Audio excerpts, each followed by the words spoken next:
Good morning, everyone. It's Saturday, which means it's time for yet another salty Saturday morning. I am your host, Mr. Kadish, the man who picks topics to talk about that no one else wants to talk about except him. Speaking of things that people don't want to talk about, let me introduce my fantastic panel of nerds today, starting with Dutch Butters. How you doing, buddy? Still not used to that. It's really strange. And yes, it is true. You pick the worst topics that none of us want to talk about.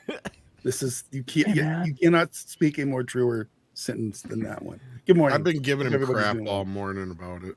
Yeah, but you expect us to watch movies as soon as they come out. You have to understand that the Salty Nerd Normally podcast I don't. We are always a week behind. I have not watched the Deadbeat Dad movie. I'm not going to watch it till probably Monday. So you guys watched that movie that came out this morning? You didn't watch Deadbeat Daddy Daycare? No, I did not. I heard that's a funny joke if you think about it. Yeah, it is. Daddy Daycare. Yeah, it's good. So. Well, speaking of Daddy Daycare, we have our shield against all things woke and intersectional. He's here. He's queer. He's Brian from the Popcast. How you doing, buddy? Hey, good to see you guys. Thank you for being here. Thank you for having me on once again. Can't wait to talk about Star Wars. I know, I keep picking Star Wars because I know how much you love it. I'm so happy I'm a Star Wars guy. That's great. Yeah. And he was only here 5 minutes late today, the king of pineapple pizza, the lord of the shelves, Odin. Thank you for joining us today. Oh, yeah, it's great to be here. So excited. so excited to talk about this. Can't wait. And speaking of not waiting, Tom Connors Jr. How you doing, buddy? Thank you for being here today. Hi, how are you guys doing? I like turtles. I like turtles. I like turtles.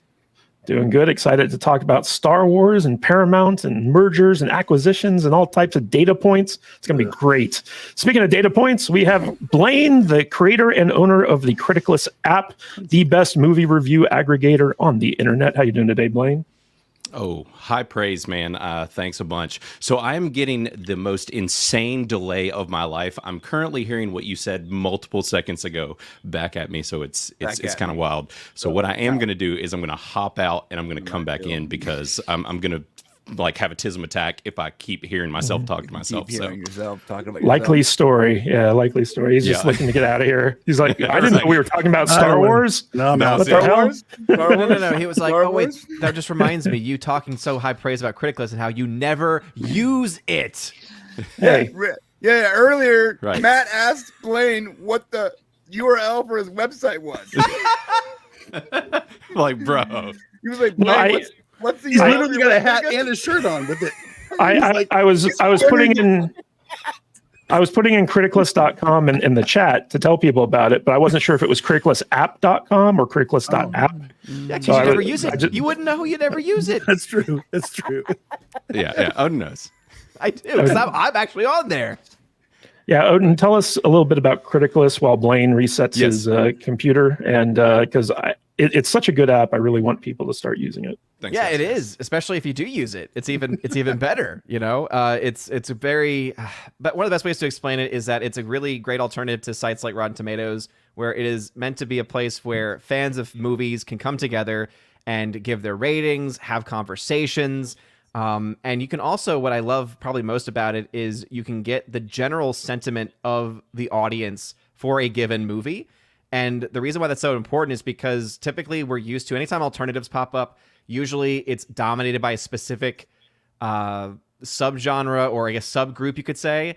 Like, for instance, I love the site worthitorwoke.com, for instance. However, it's coming at it from a very specific angle. Whereas with this one, it's very much, this is about almost like normies, right? And that's what I love about it is that you'll have a Marvel film, for instance, and in the Fellowship space, Marvel films get terrible scores, right? You'd see most people in the Fellowship give it heinous, give it a bogus score. Whereas normies who generally enjoy stuff like that, mindless entertainment, they'll put it as a decent, they'll put it as even a rad. I've even seen some as most excellent, but that's what creates that great balance. And so it's not dominated by one group of people over the other. And what's most amazing about it is that with that mindset, right, especially with so many passes being given to Marvel and other things like it by a huge portion of the audience base there, everyone universally, with like one or two exceptions, hate the Acolyte. So it just tells us how bad the Acolyte is when you've got people from all different backgrounds coming together to say it's bad. It is bad. And just so you guys know, Criticless was a sponsor of the Salty Nerd podcast briefly. This is not a sponsored read. This is just, hey, we really like this app. We want to support it. Give it some love. Speaking of giving some love. Blaine is an official Salty Nerd. We bestowed him that's that right. title when he was here. So this is true. Speaking of giving some love, our goal for this Saturday is 10 new members, and we're already mostly there. So we'll get to that in a second. Wrong. It's 481 new members. yes. 481. Okay, then we're not even close then. Not even close. Also, I want to let you guys know to stick around after the live stream is over because we're going to be shuffling you off over to the Real McCoy podcast, also known as Mephisto's Movie Reviews. So stick around for that. That should be a good one. And if you guys want to support the show, you can either sign up for a Salty Nerd Club YouTube membership or go to saltynerdclub.com and check out some of our content over there, as well as our movie commentaries. Blaine, you guys started a podcast over at Criticless. How's that going? We did. It's good. It's good. The growth is slow. If anybody isn't following us over there yet or subscribe to the channel, definitely do it. I'm having a lot of fun. When I started this, I was not expecting to be creating content on a regular basis and more so like a daily basis. We're getting out about 5 to 6 videos a week, and I'm doing the news and staying on top of it and really covering like everything happening in the entertainment industry. So it's been fun. And then we're doing the reviews on the that come out on the weekends for all the new stuff coming out. So it's been pretty neat. But I much more respect for you guys. It is a decent amount of work to chug out this stuff and keep it entertaining and all that. So it's been an interesting adjustment for sure. Yeah, so guys, be sure to subscribe to the Criticless YouTube channel, link in the description, because they need some love over there. We want to support them. Speaking of support, we got some fantastic members chats to get to, including Mexican Iron Man, member for 16 months. Hopefully we'll be able to get Mikey on the show again sometime soon. Since Lucasfilm likes shipping people, I wonder if KK produced Salty Nerd Podcast Saturday, would Brian and Tom be called an item called Britom? Right?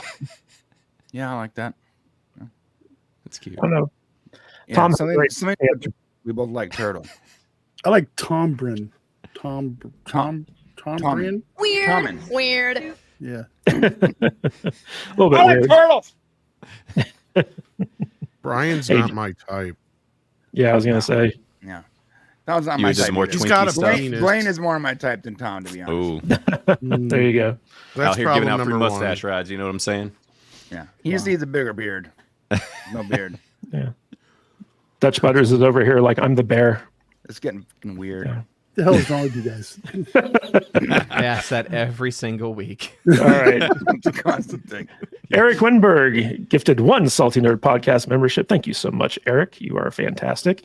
Speaking of fantastic, we have the queen of gifted memberships, Jillian N, gifting us not just 5, but another 5 for a total of 10. Jillian, you are the best. Thank you so much. 475 to go. Yep. But already hit our first goal. So our stretch goal is now 475. So just remember that. We got Kenneth LaRoque, member for 4 months. Hey, everyone in the panel and the chat. Hey, Kenneth. Good to see you. Thank you for being here. And we got Fluffy Panda for $5. We already know this was Brian's favorite episode thanks to the naked Smilo Wren.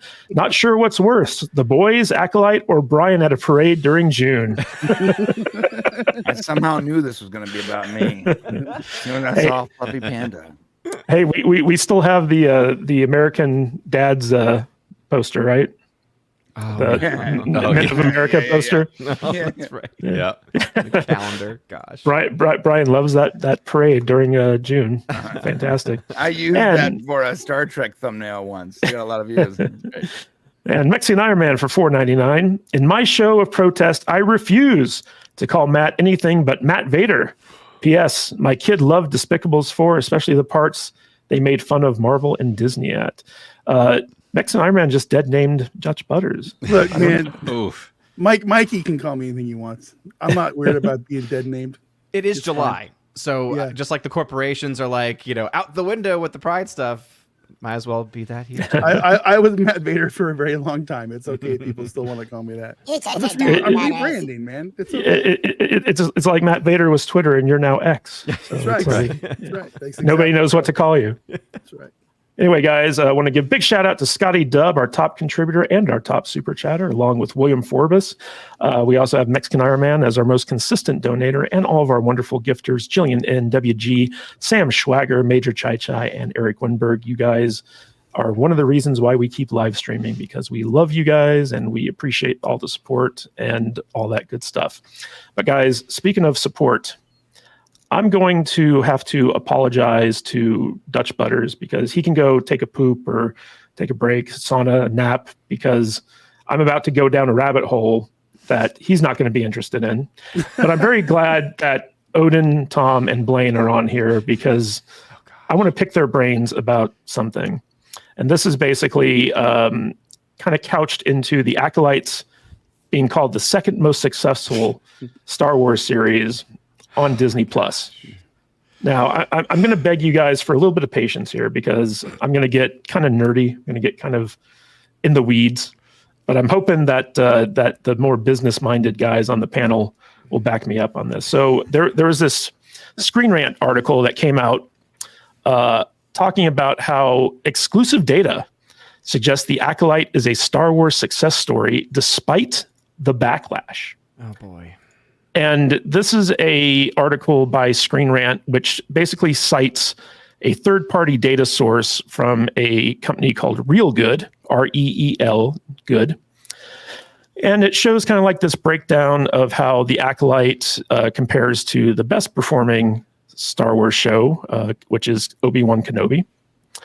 But they do kind of have like a little caveat here, which I found kind of interesting when I was reading the article. And it's basically that Reel Good not only tracks supposed viewership, but they also track quote unquote engagement, right? Mm-hmm. So these numbers are an aggregation of views and engagement. Now, there's this nebulous note here in the article that says Reel Good defines engagement as an aggregation of user interactions with titles across Reel Good platforms, including playbacks, tracking, and other interactions. And that's about as general as they get. So that kind of sparked my curiosity a little bit. First of all, I noticed that there was a lot of stuff on Screen Rant, and we're going to get into this Collider article as well, which was an interview with Leslye Headland, which I sent all you guys. And I've noticed that a lot of the kind of like Star Wars defending articles come from a series of websites. It's like Collider, Screen Rant, Comic Book Resources, a bunch of other stuff. I was like, that's kind of interesting. I wonder if there's a connection there. And so like I started doing a little bit of investigative journalism, and I found out that basically there's a company called Valnet. It's a Montreal, Canada-based company. And they're the ones who own Collider, Screen Rant, and a bunch of other digital media publications. And one of the most consistent things I noticed when I started visiting these publications, just kind of scrolling through the headlines, is how pro-Disney and pro-Star Wars and pro-Marvel and all these things are. And they have a very kind of like consistent playbook where they will basically attack the fans and they will promote DEI. And so I did a little bit more digging into this. And Valnet here, this is their thing. They have a big focus on diversity, equity, and inclusion. Now, surprise, surprise, right? But what's interesting about Valnet is that this is the CEO of Valnet, Hassan Youssef. He is an Arab. I believe he's from Egypt, but don't quote me on that, because he's been in Canada since college. So he went through a Canadian college. I forget the name of it. But he is not only the CEO of Valnet, but he's also on the board of the Valsef Group, which is the financial and private investment firm that owns Valnet and all of its subsidiaries. And so what's interesting about this is like I went down a deep dive of people who've actually worked at Valnet and stuff like that. And so the interesting thing here is that the Valsef Group, which is the private investment firm that owns all these things, so they're headquartered in Montreal, and they are very big into getting investment from BlackRock and Vanguard, who just so happen to push the DEI stuff. And a lot of their digital platforms that Valnet holds or has acquired rely, or like they're not very profitable, right? So they rely on ad revenue. And basically there's all these stories across the internet of freelance writers who've worked for Valnet on their various digital publications, talking about how terrible the experience was, how like they get paid for crap, how they're surprised that not everything's already been migrated over to AI, writing articles for them and all that stuff. And it's very obvious that basically the push to support diversity, equity, inclusion is so that they can offset the cost of running these content mills, essentially, with investment from BlackRock, Vanguard for DEI and stuff like that. But in addition to that, they also have specific positions within the company that outreach to Disney in terms of creating a advertiser relationship. So Disney's actually an advertiser with Valnet, which is why Valnet gets access to people like Leslye Headland, all this other stuff, and also why they constantly write articles covering for Disney, because they want to protect one of their big advertisers.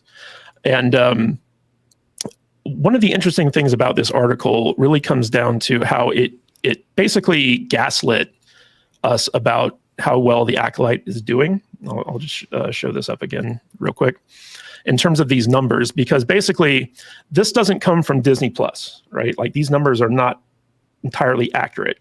This comes from a third party that is what's called a guide aggregator. And what this means is that basically people sign up for this free service called Real Good, and they basically log into all their various streaming services, and then they can kind of see like, okay, what shows are new, like they'll favorite some shows to track when new episodes drop or, you know, new movies drop or whatever. And it's just like an easier way to kind of keep track of what's going on across all your different streaming services instead of having to log into each one independently and see, you know, what the new releases are and stuff like that. Now, what's interesting about this stuff is this whole thing about engagement. And I was wondering, like, what does Real Good count as engagement, and how does that influence things? Now, the business model for Real Good, just so you guys know, is that it's a free service. And I believe, so this article is from 2022. And at that time, they had 5 million users. They might have gotten higher, maybe closer to 10 million nowadays. But they're primarily US and UK based, right? So like that's where their big users come from. And with the engagement metric, the more I've looked into this, the more I see that like when you click on a play button to watch something through Real Good, it just kind of opens a window to the actual streamer. So you don't actually watch anything on Real Good. Like, so they don't necessarily have the most up-to-date analytics for watch time and stuff like that. But they do have a lot of data on how users interact with their own interface. But it's from this pool of 5 million to 10 million users from the US and UK. And what their primary business model is basically they're a free app, and then they sell people's data. Like that's their business model. They basically offer data to pretty much anyone who wants it, right? And that includes other streamers, but streamers already have their own data. But this basically gives them kind of like user hits on like what the engagement rate is like and stuff like that. It's kind of iffy as to like how accurate or, you know, valuable this information is. But one of the things that I did was I went on Real Good and I looked at the Acolyte thing. And so when they define engagement, they talked about like, you know, tracking. I was like, what the fuck does tracking mean? So tracking tracking a show will help you pick up where you left off. So go ahead and track shows that you have seen every episode of. Those are blah, blah, blah, blah, blah. And essentially, like if you look at this, so up here, they define engagement as like if people track a show by clicking this button, if they click that they've seen it, if they rate it, if they add it to a list, if they watch the trailer, if they leave a review, and also if they search for something in particular. So it's basically like they just count how many times people interact with a particular data set on their website, and that counts as engagement.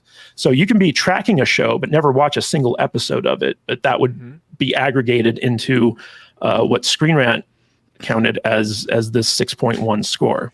All right. And basically what I'm seeing here is that, first of all, so Real Good basically, like they do a lot of business with like search engines and other like streaming services and stuff like that. And so they sell this data off to people to try to figure out, okay, what type of stuff can we best serve to our users to get them to interact and stay on our platform. And they actually won an award for their machine learning and AI development, because like they're very good at taking people's data on their own software and then kind of putting to the forefront the thing that they think they're going to be most interested in watching. And that in turn drives data to all these different streaming services and stuff like that. But the thing I found interesting is that you have this Arab-born CEO based off of super liberal Canada, who's taking DEI money, buying up every single digital kind of like entertainment platform that he can get his hands on, and basically, just pumping out these articles that are steeped in DEI and also steeped in shilliness because they want access and advertising, pushing this agenda using very iffy third-party data about how fans are review bombing it. And if we scroll all the way down here, I want to show you guys like the highlight of this article, which is the Acolyte backlash isn't representative of the fandom at all, based off of this chart. Because it's like, oh, the Acolyte, it's the second most popular show based off of these iffy engagement analytics. Therefore, fans actually love the Acolyte. Okay, makes perfect sense. Yeah. So the second that I saw that you sent this article, this is exactly what I had a feeling was going on with these numbers. I mean, it's all like fluff piece, just ridiculous. Yeah. So I want to throw this to the panel because, forgive my deep dive Tucker Carlson moment on this stuff, but Blaine, I want to get your read on this because you deal with data all the time because you got the Criticless app, you got the website, you're dealing with, a lot of like, user engagement, stuff like that. How does how does this company's data compare to what you're seeing? Well, so the thing is, which the other thing, I don't know if you looked, but when you were digging, I took a look over at Real Good as well. And if you look, they do allow people to review on there. Well, actually, no, it looks like it's pulling from IMDb. I thought this was their own. So that's really weird. They've got multiple metrics going here, but it's sitting at a 66% with their rating system and then a 3.5 on IMDb. But so obviously people on both of those platforms aren't liking them as well. On Criticless, we're at a 12%. But that's not really representative of anything. Clicks doesn't represent enjoyment, and it definitely doesn't make it the most successful or the best. And the thing is even just from monitoring Criticless and watching what's going on within and around the app with us, we could have a lot more reviews technically than what we even have. I've seen so many people talk about it, but they're like, I watched the first episode, I bailed, I'm not going to review it because I don't want to base it off of one episode, but I know I'm not going back, or I'm totally done with this franchise, I'm not going to drop a review. But our water cooler for it, which is the discussion board, stays extremely active. So it's like I could say that this is the most successful show on Criticless if I wanted to say that, but that's bullshit. It's not the most successful, it's just the most trafficked, and that's exactly what's happening here. Is just because it's trafficked on this platform definitely doesn't mean that it's the most successful of these. It's just the most talked about. As we've seen with how everybody else is talking about it in general, is it's not getting mountains and mountains of love. And even if you were talking about it from this review bombing or a political scale or however you wanted to look at it, most of the conversation is negative, period, whether it's happening on YouTube or elsewhere. And even the people who were shilling for it in the first 2 episodes have just gotten quiet because they know that this is a terrible show. It's not well made, it's not good. So that doesn't make it the most successful. It's just the most currently talked about. Yeah, engagement's always kind of like an iffy metric to me because basically the implication I got, Odin, from my research is that they don't really have the ability to track stuff like watch time, which is what Netflix kind of like bases its success metrics on. But they are able to kind of track click-through rate, which is another kind of like metric, because they're like, okay, the number of people clicking on the Acolyte episodes, or number like that's part of their like engagement, like data set. But I wanted to get your take on like how kind of companies like Valnet, unscrupulous companies who treat their employees like crap, who basically like are just a holding company for overseas money being funneled in through Canada, using DEI to basically like line their pockets. Like, how are they manipulating stuff like this in order to push a narrative on the public that just isn't true? Like, we see this across the board for the most part. I mean, as far as pushing narratives, it's all about the money. It's all about where the money goes, how you get the money, how you guarantee the money. If you're told as a company, you will not survive as a company unless you push X, Y, Z, well, guess what? That is going to push your company in a certain direction. You're going to make decisions. You're going to be influenced by that, because money talks. And we all know money is what moves the world. And what a lot of these activists have figured out is if we control the flow of money, we can now control every aspect of society, every aspect of culture. What's interesting about these numbers here, especially with the real good numbers, is that the other problem that it seems to have with it, especially with that chart that was on Screen Rant, it seems like that's all just relative to itself.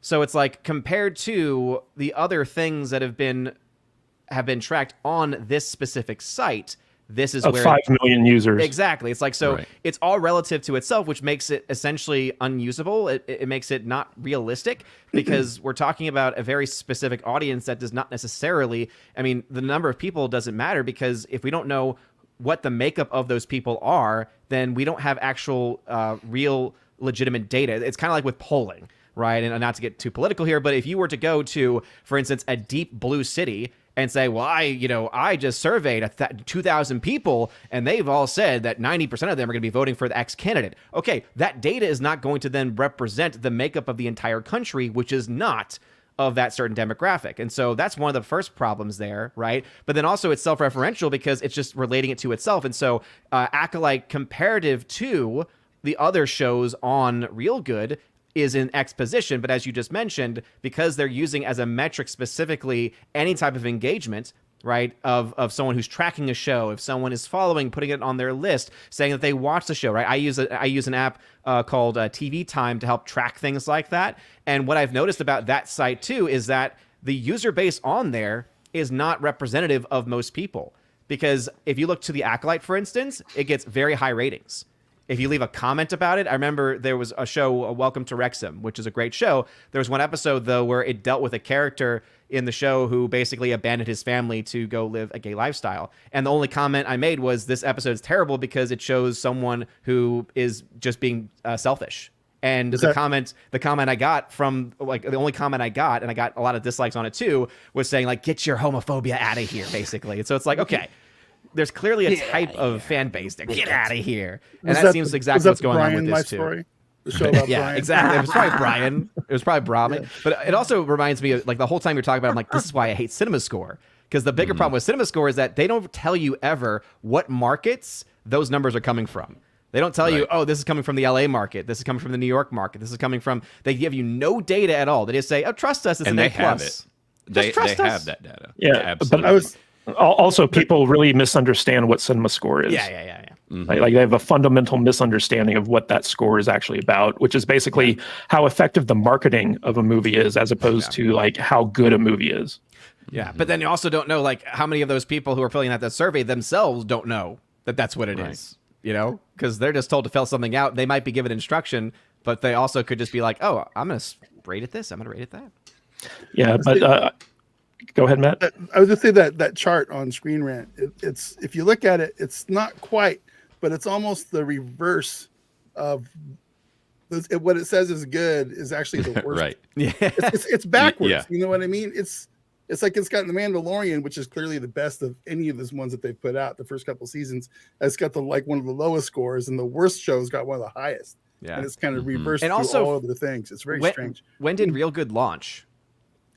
Yeah, that is a good question. I think it was like 5 years ago. or something like that. Because that's the other thing too, is how close did this launch to the release of the first season of Mandalorian? Because if your data is showing you there's so much more engagement on X show, it's like, well, yeah, because it's a brand new show and you've got now so many more people on the platform interacting with that new show versus a show that's older that may not have that same type of interaction because it came out years ago. It's so just, that's, it's funny again, there's to a me lot of problems with this. because it's got Kenobi as the highest ranked one, right? And that's clearly the worst, the most offensive show made by Disney Star Wars to any, old school Star Wars. Yeah, it's just a trash show. But all the Star Wars fans tuned in to see Ewan McGregor again and like all that stuff. And also the return of what's his name, the guy who played Anakin. Hayden Christensen. Hayden Christensen. Dare you forget his name? I never liked him. But I want to throw this to Tom because Tom, this actually reminded me as I went down this rabbit hole. It reminded me of a live stream we did a long time ago, where I kind of broke down Star Trek Discovery's funding through Netflix, and about there was this analytics firm that kind of like talked about how like it's like 5 seasons and done. And it was kind of the same situation as this, where basically people were using this analytics firm, Parrot Analytics, I believe it was called, a firm that you don't have a lot of respect for, and with good reason. But they were using that as the basis for their argument that Star Trek Discovery was popular amongst the fan base. And we kind of backwards engineered from that. It's like, well, it's not popular. It's just already paid for. And that's why it's going to go 5 seasons and then get canceled. And that's exactly what happened. So I want to get your take on this. What do you think is the goal here for like Valnet trying to gaslight people about the Acolyte? I fell asleep like 20 minutes ago. I mean, isn't this just more of the same? Do you trust anybody anymore when it comes to this crap? I mean, that was the whole thing with Parrot Analytics, is they were basically an analytics company that you paid them to basically prove whatever it is you were trying to prove. Didn't matter what it is.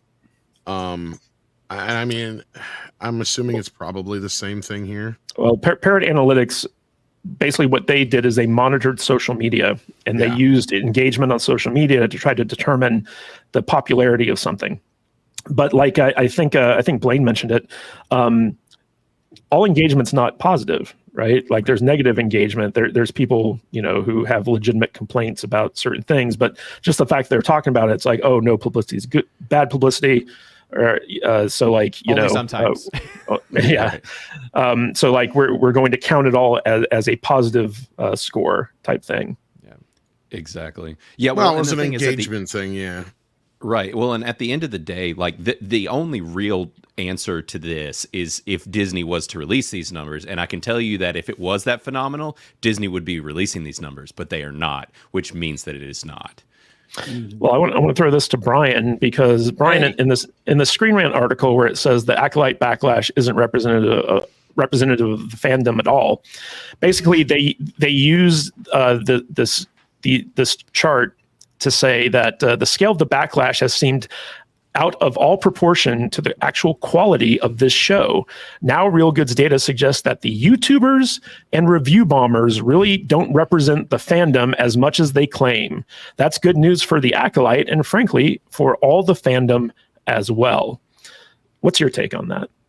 I was watching a Jeremy, I'm forgetting his last name right now. Jeremy Johns? Jeremy Johns, yeah. And he said, I'm pretty sure most people watching this TV show are just watching the reviews of it on YouTube, and because he's doing weekly reviews of every episode, and he's doing it because he's getting views. It's that's not something Jeremy normally does for every TV show. And the first 12 comments is, I haven't seen a single episode, but I watch every one of your reviews. There's gotta be there's definitely something in it for YouTubers to talk about it. And I don't think the public is watching this. I think that most of the information people are coming by is because they're getting reviews either on YouTube or Twitter/X or whatever. And they're getting all the memes and all the GIFs and all the articles, and they're not actually ingesting the content. That's what I think is really happening. I think it's talked about because it's so stupid and ridiculous, but I don't think anyone actually cares about this. Generally, I'd argue that there's still a very passionate fan base for Star Wars, but they're just generally unhappy because of all the crap we've been getting since Episode 5, essentially. right. in my opinion. But you can be passionate and not want to watch this after the first 2 episodes. And that's one of the reasons why YouTubers are getting so much attention, because they're watching it so that the fans don't have to, and they don't have to support Disney and their bad choices. And so, like, you know, like I watch every one of Gary's breakdowns of the Acolyte. I watch Critical Drinkers breakdowns. I watch Disparu's breakdowns, because they are so much more entertaining and insightful than the actual show more itself. Entertaining than the show. Yeah. Yeah, I get it. Yeah, when I was doing Star Trek, I had the same thing. People weren't watching Discovery, but I still got a ton of views on Discovery stuff, and no one likes it. So why? Well, because it's more entertaining to watch someone talk about it than to actually watch. That's how bad the content is. That the content sucks. It's like our reviews. Okay. It's like our reviews with Invasion. That show is so fucking bad, right?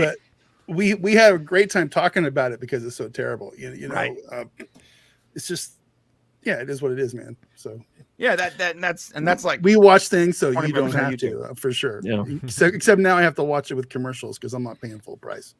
I should start doing reviews of the commercials, of the 18 commercial breaks in the 20-minute show that I have to watch. No commercials.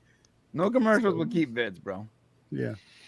Well, Dutch Butters, as a recovering Star Wars fan yourself, what do you think of the claim that fans are the problem, and they're just gaslighting the public to think that this is we're a huge problem. We're nothing but toxic assholes.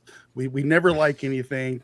You know, we wouldn't know anything if it was good, if it was standing right there in front of our nose.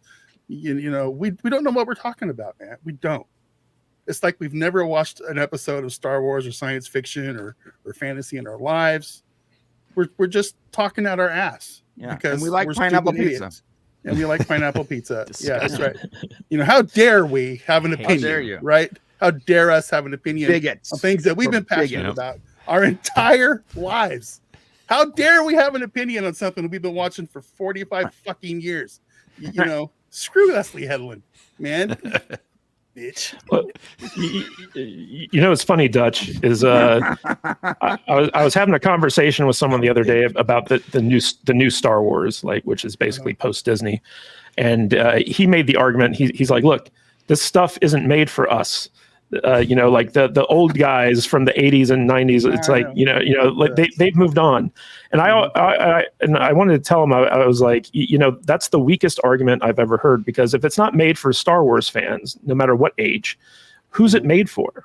Who's tuning into the Acolyte and actually enjoying it? Who's tuning into Obi-Wan and actually enjoying it? Who's tuning into the Book of Boba Fett and Ahsoka and actually enjoying these things? Because it doesn't seem to be the actual fans. It seems to be a small minority of people who aren't actually fans of Star Wars. Yeah, black, trans, and gays. And Brian, you can say that because you are our intersexual queer shield. All those that Venn diagram have to cross over. It's the middle that's actually you're tuning in. If blacks are tuning in, I'm waiting. Black gay people. I'm waiting for the day when I can give an extra half star for boobs to a Star Wars show. I think it's going to come pretty soon. Yeah. So. Did you guys hear that Mara Jade is going to be in the Mandalorian movie, and she's going to be played by Kim Kardashian. Sweet. Very good. And everyone thinks that's a joke, but wait till it happens. I'm just saying, wait till it happens. Mark this time when they announce Kim Kardashian is playing Mara. They're crazy. She has a horrible red wig. No, I mean, we got Lizzo, so no, it'll be Taylor Swift. Yeah. We all know it. That would be all right, guys. We got Jim Watari, who just became a YouTube member at Salty Nerds. Thank you, Jim. Appreciate you. Be sure to check out the playlist for all the members' content.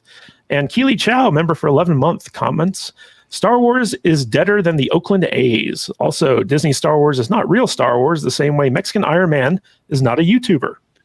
Man, I am so excited. The Oakland A's are coming to Las Vegas. It's going to be awesome. We're blowing up the Tropicana in a couple of months. We're going to build a nice, big, brand new baseball stadium right down there on the strip. It's going to be fantastic. Oh, yeah. The traffic's going to be great. It's going to be awesome. Just be flowing. I cannot wait. It's going to be amazing. All right. And Ryan for 20 euros. Thank you, Ryan. Since when do people tune into Star Wars to see teen heartthrob, beefcake, naked, wet body glistening in the sunlight since women took over the franchise? Is there no bottom to this terrible writing and destruction of this cherished IP? There is not, in my opinion. What do you guys think? There clearly is a bottom. There clearly is a bottom. It's just a power bottom? Yeah. Exactly. Yeah.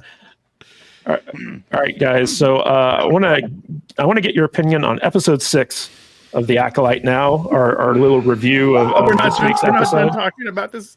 Okay. No. We've got 2 more stories to go. So, Jesus. but you know, we're 75% of the way through this season, and I'm absolutely surprised that we basically had a filler episode as episode number 6. And I understand that we had to kind of decompress from all the action that happened in episode 5, but this was basically a 28-minute, like 50 Shades of Grey fan fiction type thing, where you have like a straight up murderer who kidnapped someone and is holding them against their will and is undressing in front of them and slowly seducing them to join them as their apprentice or something like that. It was very weird, but what is this garbage? yeah. I just want 50 you to Shades know of Rey. I had bailed on this shit. I had bailed, and then I get your email, and you're like, "We're going to talk about episode 6," and I was like, "I'm going to watch 2 more freaking episodes of this shit now." Hey, can I ask a question before we get going too much?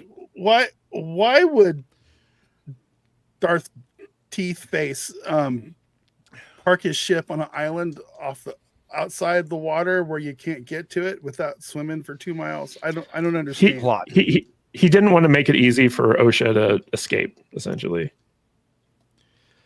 Well, as we learned from Ahsoka, Jedis can just like force push themselves like a mile through the air. So he probably just like flies over there. It was established in episode 4 that he can fly, right? Because he like floated down behind Osha in that one. That's but, right. Dutch Butters, I would like to hear your opinion on this excellent episode of television. You really don't, because I barely watched it one night. I was more interested in the commercials, like I said.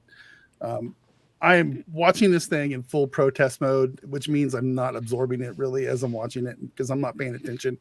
I scrolled Twitter the entire time. You could take my review where I just said it was trash and garbage last week and just kind of like repost that from what I said, because it's just more of the same. It's just badly written Star Wars cosplayers out there, like it's fan fiction is how I'm looking at this. It's like a fan film, and I'm just not into it, man. I'm not into it at all. It's hard to watch. It's hard to watch, and it's just dumb.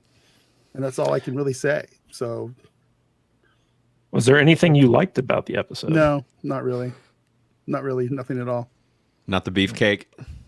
No. I mean, he's a good-looking guy. He's a good-looking dude. I feel kind of bad for him because I feel like he's really trying hard to do what he's supposed to do. I'm not going to fault the actor that's playing Darth Snaggletooth or whatever the hell. What is his name? Does he have his name? Is just the stranger. That's what they're calling him. That makes me annoyed. That's just Smilo Ren. Smilo Ren. I like that. Yeah. I feel like he's trying hard. I feel like he's doing a decent job, but the material he has to work with is just garbage. I like it. I like his new nickname, which is Darth Thirst Trap. Darth Thirst Trap. Yeah.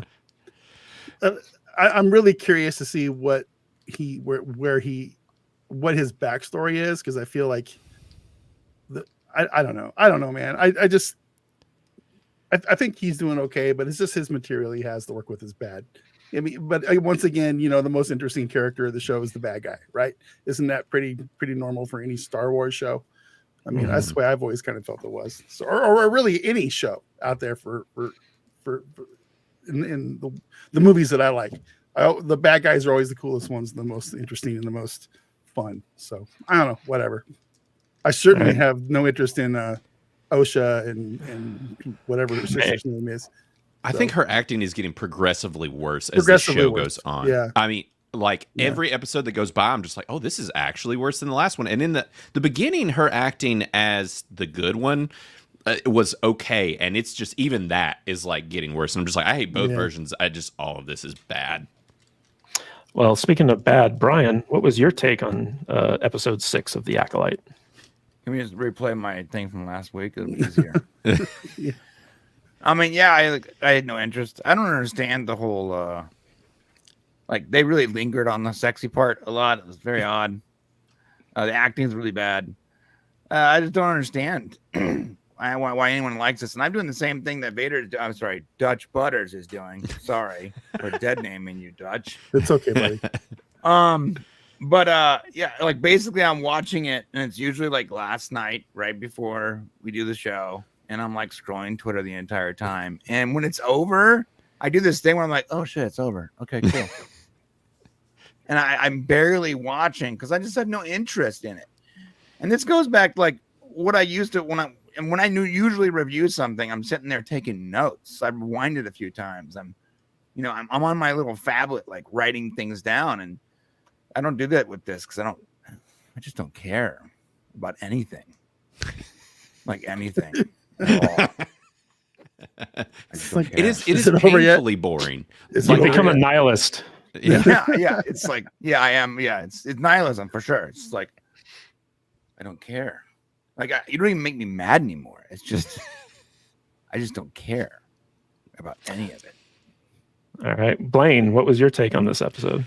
Yeah, I mean, pretty much that. It is. So I watched 5 or I guess this was 6, right? Yep. So I watched 5 and 6, and which I know someone that liked 5, and I'm not going to mention his name because I was embarrassed for him to admit that he liked it. Actually, 2 people, and they were like, "No, give it one more chance. I know you bailed. Just watch it. It's cool." And so I watched that one first, and it was freaking awful. And, whatever. But like this one, it went back to just being so boring. And I think that is the biggest thing about all of it. Outside of just being like just painfully predictable and just uninteresting, and just the acting and all of that, is it just stays consistently bad. And so it's just like, I don't have any reason to be engaged or to come back or to want to see any more of this. I don't care about this story. And, I read that a lot of that Collider article that you sent, and she was talking about even like the buff scene and all this stuff, and how it was just like this huge moment. She couldn't think about any way to better represent a vulnerable person than if they were naked with a lightsaber pointed at them. And I'm just like, I just don't even understand. Like, I wasn't even picking up on that. I think part of it is just like her acting especially is just so jarring to me that I'm just taken out of the show. But I mean, Smilo's doing the best job out of anybody on it, and like you said, he's working with what he's got. But like, it's not good. I don't care. I don't want any more of it. I would watch Ahsoka 10 times over before I watch this again, and I didn't like Ahsoka that much. Yeah, so. Ahsoka's terrible too. Right. Hey, I have a. It just dawned on me. Why does Darth Razorface live in a cave when he has his highly advanced big ass ship just sitting there off the coast? I don't understand. I mean, I can live in a house or I can live in a cave. I don't get it. It's like, I don't know. He's a rugged outdoorsman. I guess. Well, his cave has some modern amenities in it. I think that we saw that. But Tom, there's been a lot of talk about season 2 of The Acolyte. I was under the impression that this was like a one and done miniseries, but apparently there are plans for more seasons of this. No. Do you think Lucasfilm is dumb enough to approve that, especially considering the budget of this thing? I don't know. Maybe with Kathleen Kennedy, this could be the bat whammons of Lucasfilm. They're going to keep it going just out of the pure principle of it. Who knows? And I've heard before that she has to go through the proper channels to get a movie made, but she can green light shows until she's blue in the face, is what I've been told by several people. So yeah, I mean, if she wants it to keep going, it will happen. But last I knew, Headland didn't have any kind of contract beyond the first season or something like that, is what I'd read too. So I don't know. I haven't really followed it though, because I don't follow Star Wars. Well, what I heard, what I read in that Collider article was that Headland worked very closely with Pablo Hidalgo on this TV show. Of course she did. Yeah. So we can thank, from what I heard, yeah, we can thank Pablo Hidalgo for the lightsaber whip and all the different planets and all that fun stuff. But Odin of OMB Reviews, what did you give this episode on Criticless? Well, I look forward to the day where I can review individual episodes. Oh God, I know. It's the never-ending request. It is the biggest mistake that I made when developing this app, and now it's like I just unrelenting hell. When can I review per episode? I'm gonna put it behind a paywall just to be an ass. Do it. As of right now, the entire show, these many episodes in, still has a 5% from me because it honestly, it's a chore. It's a chore to get through this show every single week, and it's sad to add on to the fact that it's a chore being episodes that are less than half an hour most instances. So we're talking about a very short show, and it still feels like this massive chore. The things I hate, I'll actually first off the thing I liked about the episode, okay? And it has nothing to do with the writing. It has nothing to do with anything creative coming from Lucasfilm. It's the actor that plays Master Soul. I thought he gave a great performance, especially there's this moment when he is shutting down the comm system to reboot it. And you can tell that this guy is a great actor, and you just feel bad for him because part of me is like, I wonder if he actually put into this emotion for this role. Oh my gosh, I cannot believe I went from Squid Game to this because it felt so authentic.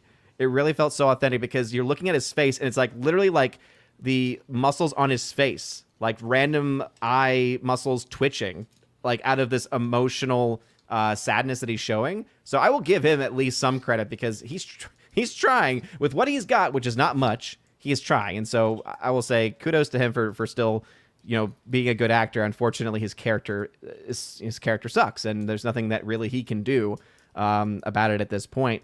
And one thing that I keep going back to with this episode, especially, and I got random hate for it last night. It looks like most of the chat on FNT was on my side with it. Was this episode especially just continues to show how depraved Disney has become.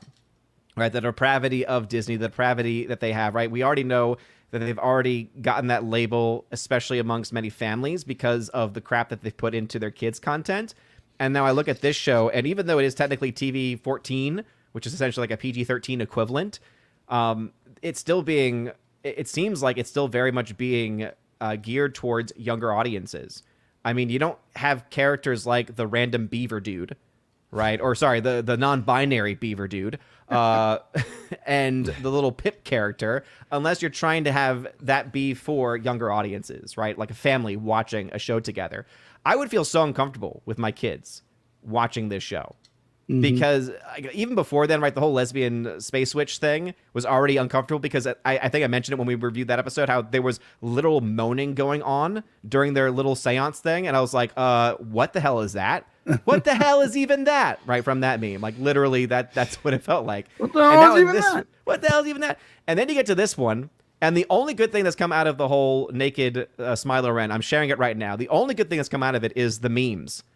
And this has been I think my favorite meme from this entire event, because the whole argument that's being used is, oh, she's trying to seduce him to the dark side. Okay, let's say that this was classic Disney Star Wars, and instead of it being using power, saving Padme as being the enticement, instead you had him going here, if you're not going to join me, Anakin, I'm going to put my clothes back on. Like, we would be like, what the hell is even that? Literally saying it again, because that's what we've gotten to, right? Because there's that line. It's not even just enough like, oh, they didn't show anything. It's like they clearly had implications. And the fact he says that line, if you're not going to come join me, oh, come join you for what, big boy? Right? Like, I mean, come on. Like, what else are you implying by that? Yeah, exactly. The Haktua thing. That's basically what you're implying by that. It's nonsense. It's disgusting. It's depraved. It has no place in Star Wars. And yeah, just when you think that they couldn't get worse, they somehow cross even more lines. Yeah. Wow. Well, so when I was watching this, Dutch Butters knows I tend to watch things with a critical eye. And as I was going through this episode, so many things were just leaping out at me. I will say I agree with Odin that the guy from Squid Games has been the best actor on the show so far. Next to, I think his name's Manny Jacinto, the Asian Ezra Miller guy, because I've liked him and other stuff as well. But the thing that killed me is like the moment when Jedi Soul kind of shows emotion. I felt like it would have been more powerful if he had kind of seen something of Jaquiz, like his Padawan, and like maybe had a flashback to seeing her cut down, and that's the thing that broke him, because like he's such a father figure, like he's so protective, and that's one of the problems with this show is like there's very little like actual emotional connection to any of these characters, even among the characters themselves. Another big thing is like time and distance seem to have no meaning in this show. Like that scene where Saul like jumps away to hyperspace, and then literally 1 second later the Jedi like show up from Coruscant to the Outer Rim. It's like, you were gonna say Dutch letters? I'm sorry, I didn't mean to interrupt you, but wasn't there a scene in this episode where May took a little droid and literally reset it by doing the phone thing? Yes. Yep. Yes. Did a hard reboot. Hard reboot. And it was like totally iPhone-esque reboot. Yes. Yeah. And I was like, what the hell? Not to mention the whole like slapstick with the beaver, non-binary beaver dude. It's just No, that's squirt in the pretty eye. crazy. Yeah, she basically C-3PO'd that little droid. Yep. So time and distance have no meaning in this, because basically we start off the episode. Smilo Ren has basically kidnapped Osha, taken her to his hidden planet, his unknown planet somewhere, and she finally wakes up and starts exploring this desert or this remote island place.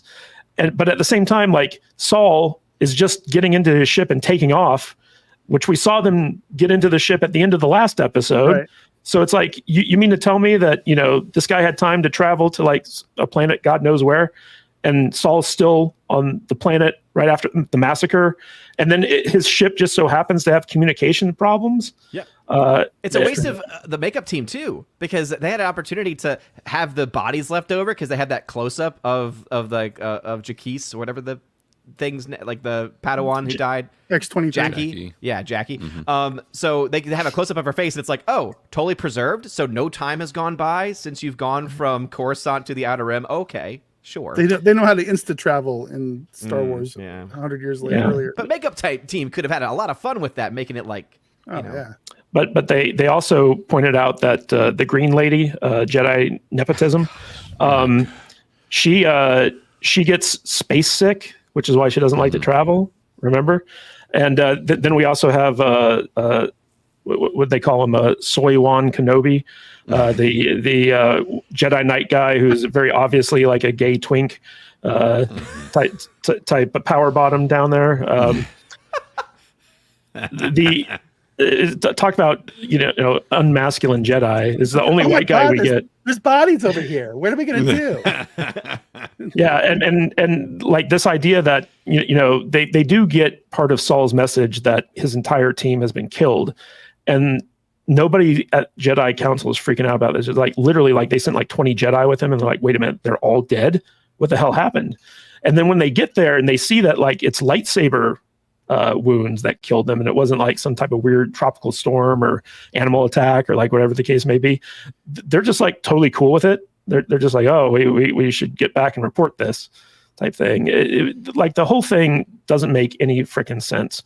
But beyond that, Saul not being able to sense that there was something wrong with Osha, and having to wait for the non-binary beaver to kind of like clue him in, and also the non-binary beaver like attacking May with this woman who's killed Jedi before. He just like kind of grabs her legs and starts humping her like a horny dog, and then the little robot thing literally jizzes in her eye. I don't know if you guys noticed that. Yeah. That. Oh yeah. Yeah. And, It actually but- reminded that moment. It's funny that you say it in that way, because it totally reminded me of all of the controversy with the recent Nickelodeon documentary, where it was like they had these sequences where it was clearly meant to imply something. And it's like, so we have that now in this show. It looks like yeah, exactly. Was it Pip or something? Yeah, no. I was thinking about that documentary about Nickelodeon. Yeah, But Pretty yeah, smart. Yeah. Quiet on yeah, set. quiet on the set. Thank you. The space beaver dude and the little droid are clearly there to sell toys, right? I wonder. Clearly. Which means it has to be for kids. I wonder. I Right. wonder if anybody's actually going to buy those things. Is there anybody in the chat that No. wants to buy these things? As I know, I have no interest. No. I mean, it's just. It's not Baby Well, Yoda. Are they going to be Disneyland exclusives? You can only buy these things in the park. I mean, which Baby Yoda, like, and then on this island, there's literally 3 animals and it's one little family of these weird hairless, featherless birds, and it's just this one family. And I'm like, okay, so you're clearly trying to get the whole porg thing, but they're not cute at all, and it's just one family. And it's like, wait, one family of birds on this entire island? Yeah, sure. And Leslye Headland had to come out and basically state that unknown planet was not Octu. Right, we have Hoktu, and we have Octu. So another thing that really annoyed me about this was all the stuff with Smilo Ren and the real OSHA, and basically like we have this scene where Smilo Ren is going down to the bathing pit, and he's dressed all in black, and he's skilled enough to know that OSHA's following him, right? So he gets undressed, he gets completely vulnerable, he wades into the pool. OSHA takes a look at his dick and is like, okay, now I'm going to go grab his lightsaber, not a metaphor. And so like he knows that she's there, and he basically, like comes out of the pool. He's completely naked. They, again, Disney doesn't show anything, but they're skirting that line. Yeah.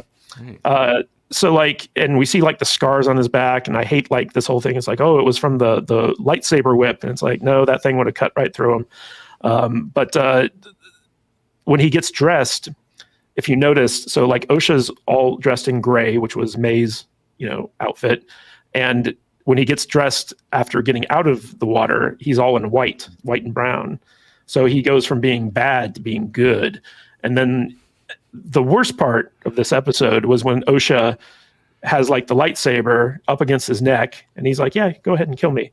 And I'm like, if you're that mad about him killing Jackie, and you want to kill him, why didn't you just let Saul do it when Saul obviously defeated him in the previous episode? Like, she literally stopped Saul from killing this guy. And now she's like, oh, I'm going to kill you. And then another thing that just killed me in this episode was when Smilo Ren's repairing his helmet. And he's like, it's a sensory deprivation helmet because I need to feel the force as, like I'm fighting. But the thing is like he said in episode 5 that the helmet blocks out the force because to keep Jedis from reading his mind. So it's like they're literally contradicting their own canon within the show itself, within the span of one episode.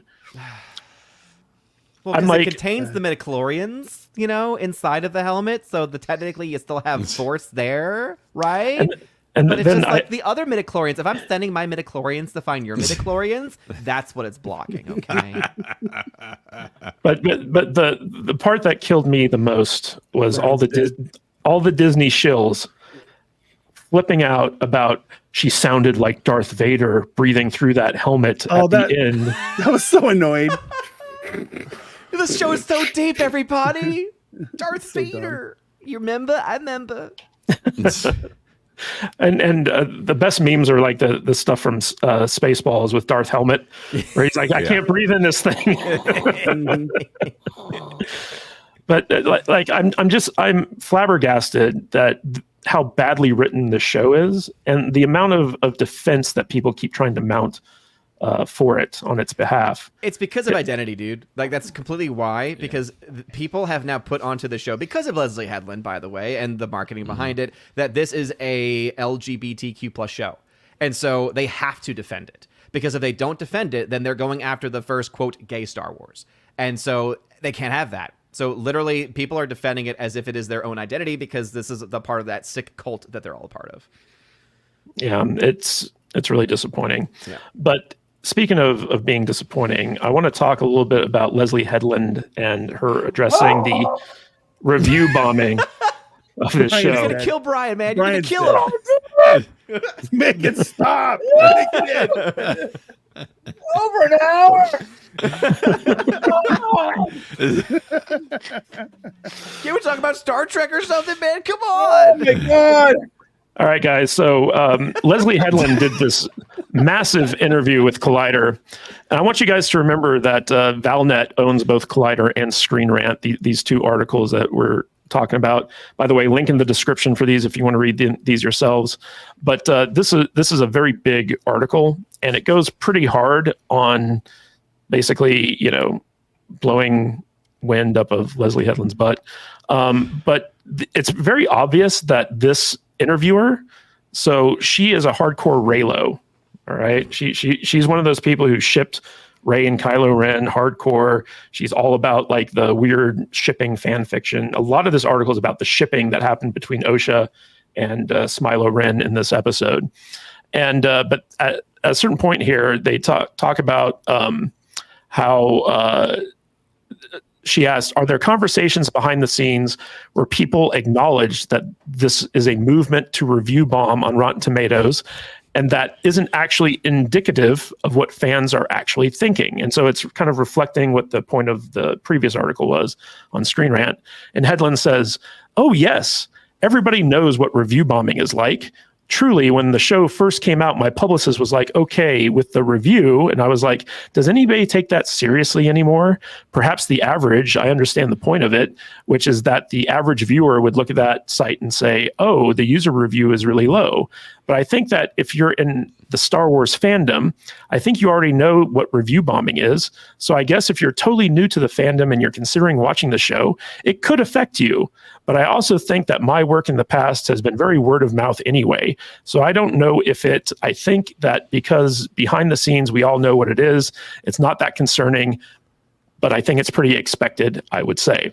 So she's basically just kind of getting rid of like all the bad reviews, dismissing them, even though like I would say that review bombing is not review bombing if everyone's just being honest about how bad the show is.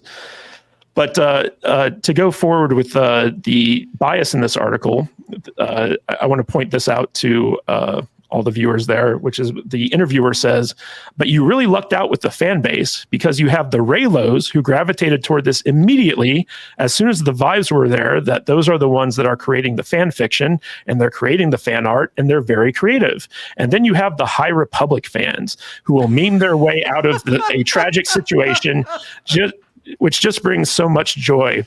And so like this interviewer, this interviewer literally pegs the fan base of the Acolyte to number one Reylos, number two High Republic. That's it. That's the entire section of the fan base. They made this show for 15 people. 15 people with the Twitter account. That's who they made this show for. Yeah, it's insane.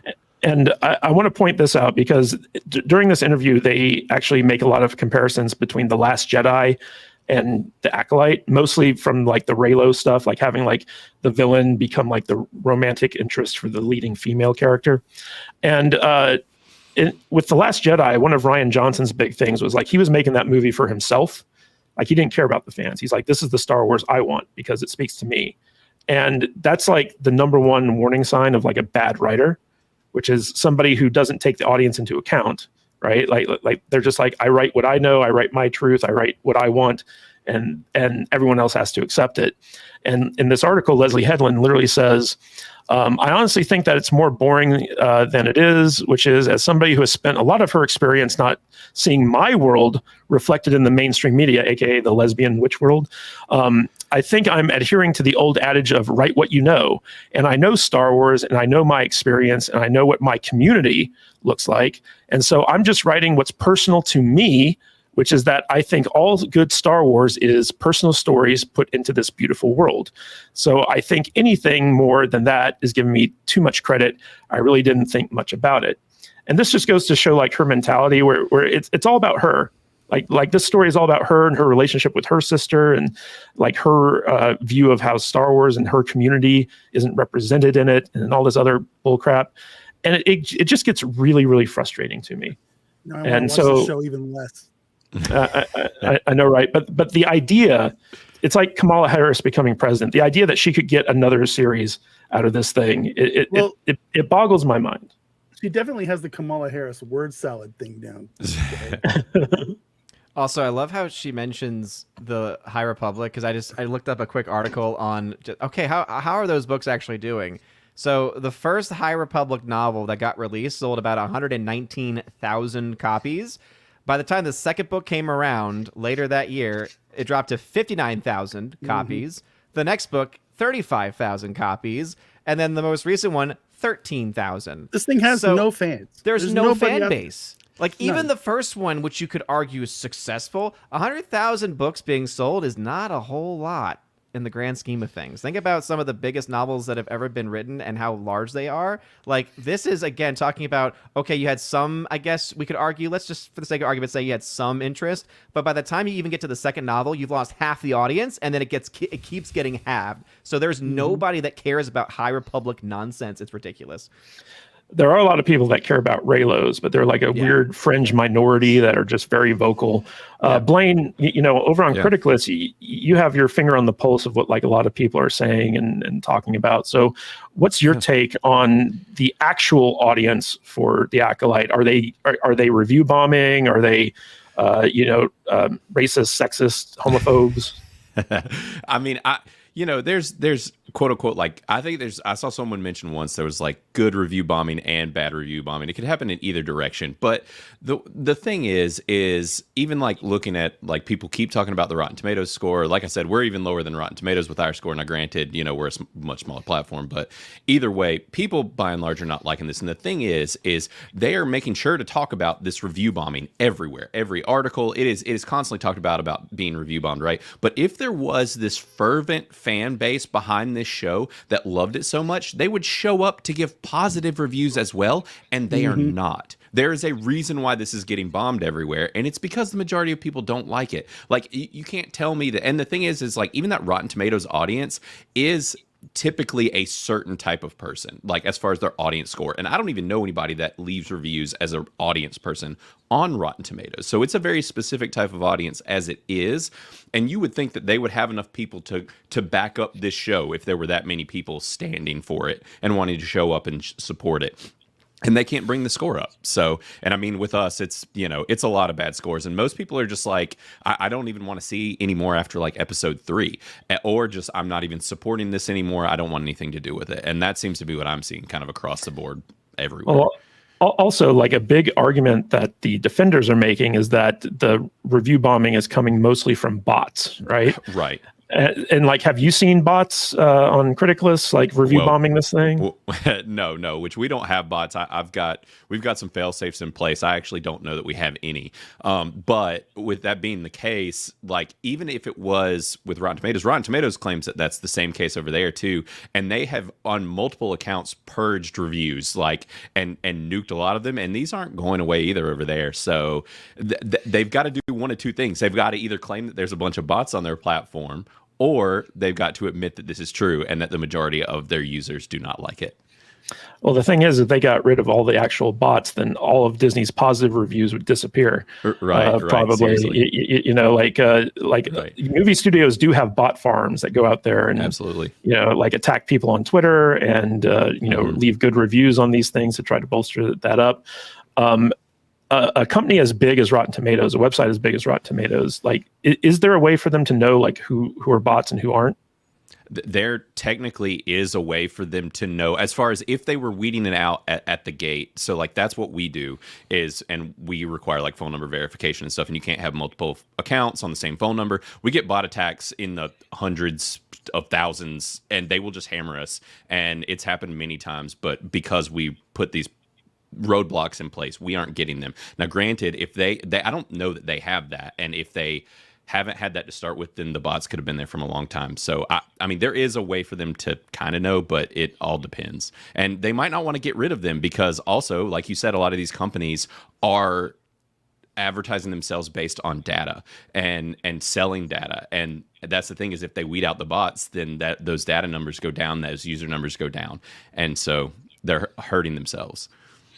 Well, I'll say this about this article. It's made clear that the Acolyte was made for the queer community. It was made for Leslye Headland herself, and it was made for Reylos. And that's pretty much it. Yeah. Like these weird fringe people who don't even care about Star Wars to begin with. That's who this thing is made of. Now, I feel bad that I've been dominating this live stream with Star Wars. So, Brian, to make it up to you, I'm going to let you choose the next topic. What do you want to talk about, my friend? I want to talk about Grindr. This is what happens when you give it to the gay representative. No, I meant from the list of topics I sent out to you. I have to go off that list. Oh, I see. Let's talk about Captain America. All right, so Only because it's next on the list. So we're going to talk a little bit about Marvel here. So basically, there was this really interesting article on Bounding into Comics. Shout out to Bounding into Comics, where basically, Captain America, the fourth one, starring Sam as Captain America, was it Senator Do Better? So there's been a lot of talk about Captain America: Brave New World. It's going to be Marvel's next big movie release, and apparently, so someone came out earlier and said that the budget for this movie was no higher than, was it $270 million, something like that. But with the reshoots that have happened, they basically said that they had to go back and reshoot the entire movie, which cost them an extra $100 million. And so the actual budget of this movie could be close to $400 million, which means that they have to make $750 to $800 million just to break even on the release of this film. And honestly, I don't think there's a lot of demand for, the Sam Falcon version of Captain America. So it'll be interesting to see like how this movie does at the box office. I want to throw this to Odin because he's our movie numbers guy. Odin, how accurate do you think this is that this movie could have cost upwards of $400 million? And what does that mean for the possibilities of success? I mean, the fact that the story has been around and has really like hit the space the way that it has, it seems like there's a lot of credibility to it. Shout out to Valiant Renegade because I know that he's also covered this a lot on his channel as well. And what's crazy about it is that by the end of everything, we're talking about it possibly costing upwards of $400 million when everything is said and done. And what that means is that you're looking at a break even of over $1 billion. Like even if it was just 375, right? We're talking about in the old days that would be around a 950 million break even. Nowadays, probably closer to 1.1 billion just to break even. And that's of course insinuating that it could even reach that height. I mean, I think there's going to be a lot of people that are going to get this fool's gold this summer because they're going to look at what right now Inside Out 2 is doing, because that film is on its way to like probably somewhere between 1.3, 1.4 billion by the end of its run. You have Deadpool and Wolverine coming out, which will be a $1 billion film also. And they're going to think, oh man, Marvel's back, Disney's back, everything's great. It's like, yeah, but the next major release, at least from the Marvel side of things, I believe, is not going to be until next year, until next March. And that's not going to be until the Falcon and Winter Soldier or Captain Falcon movie comes out, if it even comes out, if it's not delayed anymore. And if the amount of money that they're spending on this project is what it is, even if you were to argue and give the most positive spin you could, saying maybe it will get the Spider-Man No Way Home bump, right? Because what was like the first major thing after Spider-Man No Way Home? It was Doctor Strange Multiverse of Madness. And that film, as bad as it was, still got like $950 million or so, right? Should have been $1 billion film had it actually been good, but because it sucked, it fell off quite a bit very easily. So does that film get it? Even if it does, if the film is bad, which right now everything coming from mainstream Marvel has just been atrocious, because we have not only just the most recent films to go to, we also have all the streaming shows, the insane number of streaming shows to go to as well, showing us they have no idea what they're doing on the creative side of things. And so in a best case scenario, I would say this film probably has a chance, best case, of like 750, 850 million, which is still going to be a far cry from the amount of money that it needs to make to actually break even. So we're looking at a film that in a best case scenario is probably losing $200 to $300 million. Tom, you've made a joke in the past where it's like, Captain America: Brave New World just needs to reshoot three things: the first act, the second act, and the third act. These articles that are coming out really paint it as a very dire thing because they had disastrous test screenings. They've had to go back and basically reshoot the entire movie. What are you hearing about the reality behind this? Is this movie fucked? Yeah, I'm sure it is. I mean, they took a note from Black Panther and noticed that, hey, let's make a movie without the lead character and see how that works, right? Like, I'm sure that's what they're dealing with right now. I mean, and the joke then was because they said, oh, we're just going in to reshoot 3 action sequences. That's it. Or 3 major sequences. That's what they said. That's all, nothing more. And I said, yeah, 3 major sequences, act 1, 2, and 3. And now they finally have admitted that because they have to go back and do it again. As far as the budget goes, like that 200 and some that they reported, I guarantee you it's twice that already. This is probably going to wind up being one of the most expensive Marvel movies ever made when it's said and done. Because think about it. This is like Flash level shit at this point. And I was told by several people that Flash was the most expensive movie that Warner Brothers ever made because they had to shoot it so many times. Like the last number I heard was in the $500 million range. Like it blew Justice League out of the water. If you remember how much that bastard cost. Right. So like we're at this point now where I wouldn't be surprised if this movie is already in the $500 to $600 million range for its budget. And they have to do it. They're stuck doing it. That's the problem. And they can't cancel this like Batgirl. Right? Batgirl, they were lucky that was a streaming movie to begin with, and they decided to make it a theatrical film. This is why McDonald's released their Captain America toys like a month ago. Because I guarantee you, Marvel's like, by the way, this movie ain't going to be done for a year. Can you hold it off till next year? And they looked at their calendar and they're like, no, if we got Despicable Me 5 coming up that time this year, no. Or whatever movie comes out next year at this time.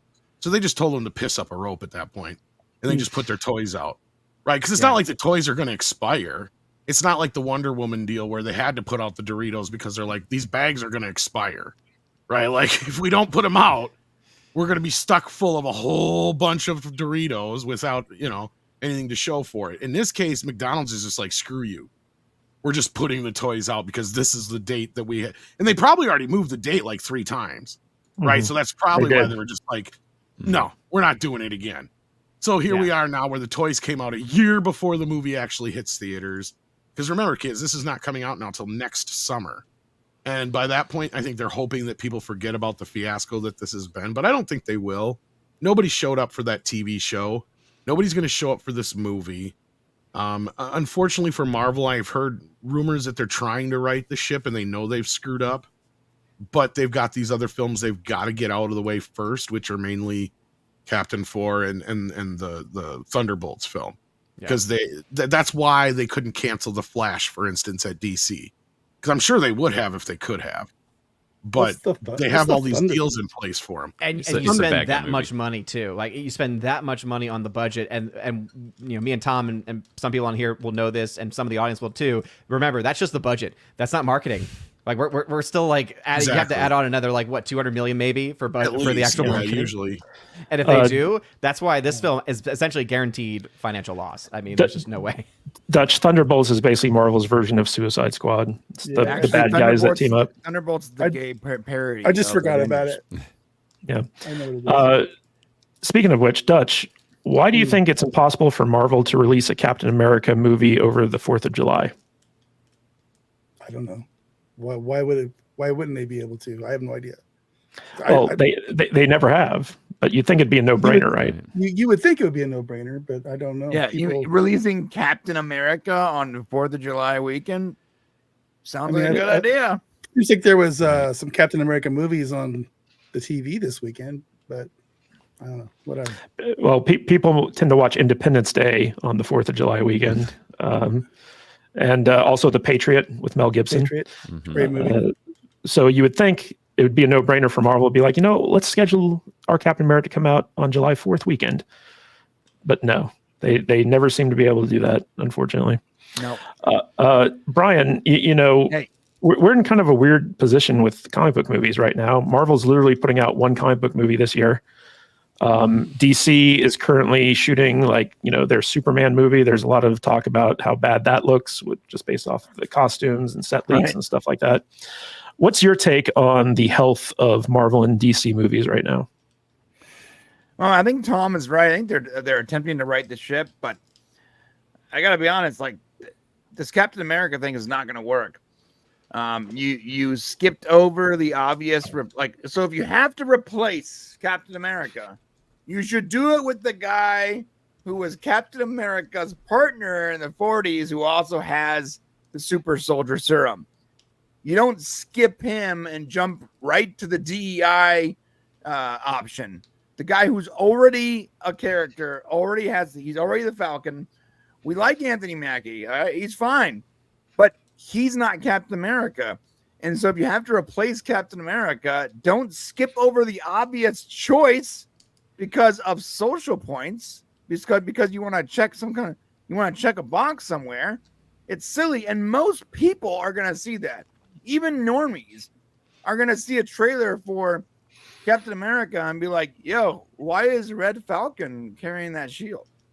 Like, they're not going to even know. They don't know the comic books. They didn't watch the Disney Plus series. They're just going to be like, why? Who is that guy? Who's that guy? That's what they're going to know. You know, and I don't think it's going to work out for them. I think this movie is going to be a massive flop again. Yep. And right the ship or not, it's not going to matter. I think that, Deadpool, I hope Deadpool is just, for their sake, is just monumentally fantastic and hyper successful, because it's going to need to be to get the stink of all these other crap off their movies. So, Blaine, what's your take on the current state of Marvel and their willingness to just throw bad money after bad money? Yeah, I mean, that's clearly what they're doing. And I wonder too, because if you dig into this movie and you look at kind of the similarities between things like The Acolyte, and if you look at the directors, the writers, everybody involved with this movie, like, it's not like they snagged up some big talent, known names, people that were attached to a bunch of successful things. Once again, they've brought people on that don't seem fit to make this movie and don't have a background for doing anything even remotely similar to this. So I'm not surprised in the least that this happened. And this is all compounded on the fact that that show did just absolutely freaking suck, and then ended, you know, the show with a lecture on top of everything. You know, that's not how you win over viewers, is announcing your Captain America in a television show to then, like you said, Captain Do Better, you know, where he's lecturing people to do better. And that's not what the majority of audiences want. They don't want the divisiveness. That's not what you want out of a Captain America. You want a uniting figure, not a divisive one. It's just absurd. Like, and so someone in the chat said that maybe he can get a loan now that he's Captain America. Right? Dude, seriously. The fact that was a freaking plot point in that show is baffling. Like, yeah.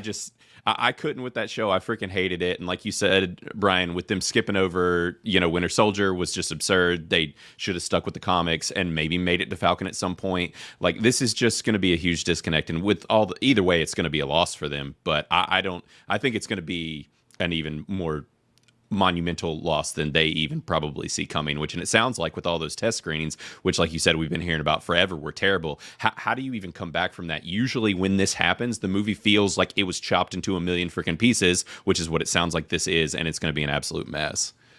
Well, same thing happened to the Falcon Winter Soldier show, because remember, it had like a virus plot in it, and then when COVID hit, they had to like hastily like re-edit the whole thing around that. It was such a ridiculous freaking show. It was so bad. Yeah. But guys, I know that you guys don't like to talk about finance stuff, but I'm going to touch on this real quick. I'm not going to spend a lot of time on it for your sakes, right? But Paramount looks like it's being bought out by Skydance again, right? Dude, I thought you were going to go back to The Acolyte for a second. No. No, I know that when I was visiting the Cast Castle to be on Pop Culture Crisis, and Brian was hosting the show, there was an article about how, you know, Paramount has bypassed Skydance for their takeover bid, and you guys were like, I don't understand this stuff, so we're not going to talk about it for too long. I understand it, yeah. And I just want to show this article. So basically, Paramount has now accepted a bid by Skydance that reaches a new deal to have Skydance basically take over the controlling stake of the National Amusements Company that owns Paramount going forward. And it's kind of weird because originally Skydance offered, I think, like $6 billion for a controlling stake in Paramount, right? And they turned that down because apparently a lot of that money was geared towards the Redstone family, and average shareholders were going to be pissed off and start suing over it. And so Sherry Redstone just didn't want that headache. And then they came back and said, okay, we're going to give you $1.6 billion for it instead. But we'll take all the lawsuits that come our way. So that extra 5 or 4 point whatever billion dollars is going to be geared towards dealing with the lawsuits from all these pissed off shareholders. And Sherry Redstone was like, Zang, that sounds great. Let's do it. So it looks like Skydance is going to be taking over a majority share in National Amusements, which controls like 77% of the voting stock of Paramount. which means that the people in charge of Skydance, which, let's be honest, it's basically Tom Cruise. Like there is a guy who owns Skydance, but like Tom Cruise is the guy who secretly owns it, I'm sure. They're going to be the ones in charge of Paramount, and they're going to be in charge of CBS and MTV and Comedy Central and all these other things. And basically, Paramount's going to be moving away from the lawyer-controlled Redstone family national amusements thing, which when they bought them out in the mid-90s, basically put a stop to all the Star Wars or Star Trek fan fiction and all that other stuff, and basically just tightly controlled all their IPs, and were very, like lawsuit happy and stuff like that. And now it's going to be in charge of people who actually have produced movies, who have made great movies. And I find this interesting because, all the financial stuff aside, basically Paramount is going to be run by creatives once again. And basically Tom Cruise is going to be running the studio. So I wanted to get your take on about that. It's like Ellison's the guy who runs it. Yeah, I know. I'm just kind of joking about Tom Cruise being the shadow magnate behind him. But Brian, a big thing about this is going to be that, the people running Star Trek might have a very different opinion about how Kurtzman's handled things, and might replace him and might do something different with Star Trek. So do you think that this bodes well for the Star Trek franchise, that Skydance might be taking over Paramount? Listen, at this point, literally anything that shakes up the current system is good for the Star Trek franchise. Like, what are we looking forward to right now? Starfleet Academy, set 900 years in the future, led by a gigantic fat land whale named Tilly, and a movie about the Mirror Universe version of Captain Giorgio, both spin-offs of Star Trek Discovery, which is the worst Star Trek show in the history of the franchise. That's what we have to look forward to. We have to look forward to basically more Star Trek Discovery, but with the weakest characters. Yay. So any kind of shakeup whatsoever, I'm up for it. Is it really going to be a shakeup, though, Brian? That's the thing. Let me read you off some of the movies that Skydance produces. Jack Reacher, G.I. Joe Retaliation, Star Trek, World War Z, Jack Ryan, Terminator. So they already produced Star Trek. Basically, everything that's wrong with Paramount is Skydance. The Transformer movies. They're part of the Mission Impossible films, the Baywatch reboot, all that stuff. I like the Baywatch movie. Yeah, there was a couple things like Top Gun here and there. They have a few hits. But let's be real. They're basically the reason that Paramount's in the place they are right now. They've produced mostly Skydance films in the last 10 years, 15 years, and it's just going to be more of the same. Now, it does need to be noted that there's a 45-day time period now that goes by that others can come in and match or beat their offer, by the way. I don't know if you want to bring that up. Yeah. So it's not necessarily a done deal yet. But this is like one of the worst case scenarios as far as I was concerned, because this means nothing's going to change for Paramount. These are the same people who put it in the dirt to begin with. I kind of disagree with you, Tom. Like, having worked at Paramount and, been on the lot for like a year and seeing like, the executives there and how it was run and stuff like that. This can be a net positive because basically Paramount has cut ties with J.J. Abrams, which was a big influence on that stuff, particularly with Skydance. Well, hold on for a second, because the problem with Paramount right now is that they went all in on Les Moonves's plan for CBS All Access, which eventually became Paramount Plus. So their streaming services have been draining their funds like very hardcore. They went too far in with Taylor Sheridan on the TV side of things. Like everything was a Taylor Sheridan show. And basically, like they've just been mismanaged for a very long time on the executive level. And that all stems from National Amusements and Sherry Redstone, and before her father, Sumner Redstone, because he didn't care about any of this stuff, right? So I actually think that when it comes to Skydance, like a lot of those movies you listed, they're not bad movies. The Transformer movies, by and large, weren't terrible movies. G.I. Joe movies were, but you got Top Gun, you got Mission Impossible, you got a bunch of series stuff. did you watch? There's one good Transformer movie. Yeah, but they were fun. No, they're all the same movie. Yeah, but they're fun. You're the problem. Yeah. Y'all are the Okay, problem. tell me which one this is. Who cares? We You find guys, out the Who gives a Transformers shit? have always been on Earth, okay?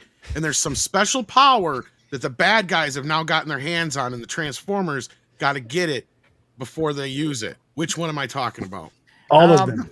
All of them. Listen, in Transformers 4, the Cyberdeck should have been on the planet Ipsar. Well, Transformers. one of the things I will say is that all the movies that they produced always had input from the Paramount executives. And if they now have the ability to swap out those executives for other people or people who are more creative, I think that this is a net positive for Paramount. Fair, But Blaine, I'd like to get your take on this. Do you think that a movie studio or a movie production house taking over its own movie studio is a good idea? Right. Yeah. I've been following this a little bit, and I really don't know where I sit with it either. I've been watching it, and it's like maybe there's such a big maybe with this because, like you said, that these companies are so intertwined already that I don't know how much is going to change. But I mean, like Brian said, like any shakeup is maybe good if it's actually a shakeup. So I mean, I could get on board with this because, like you said, Paramount has been struggling.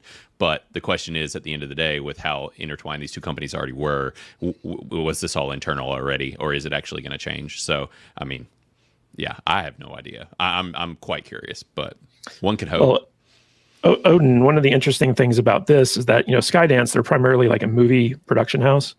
But now that they're taking over Paramount, they're going to have control over CBS. They're going to have control over Showtime. They're going to have control over Paramount Plus streaming platform. And so basically they're going to have oversight over the television divisions in addition to like the movie stuff.